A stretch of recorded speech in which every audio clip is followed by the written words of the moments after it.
mahitaji kwa moyo wako, if you have burdens that you have carried tonight, kama una mizigo ambayo umebeba usiku wa leo, we are not going to ask you formally. Hatutakuuliza kirasmi. We want the Holy Spirit to convict you. Tunataka Roho Mtakatifu akushawishi And to bring you into this altar. na kulete kwa haya madhabahu. And as soon as we see you standing here, na tukikuona tu umesimama hapa, we will come to pray together with you. Tutakuja tuombe na wewe. And tonight the Lord is going to set people free. Na usiku wa leo Mungu anawaweka watu huru. Every captive that the enemy has taken, kila mateka ambaye adui amemkamata, be set free tonight. Atawekwa huru usiku wa leo. Amen.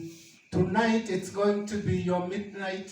Usiku wa leo utakuwa usiku wako wa kukumbana na Mungu. And the Lord is going to meet you on this mountain. Na Bwana atakutana na wewe kwa mlima. And with all the things that the enemy has thrown your way, na mambo yote yenye adui amekuwekelea, you are going to be loosened tonight. Utafunguliwa leo. You are going to be free.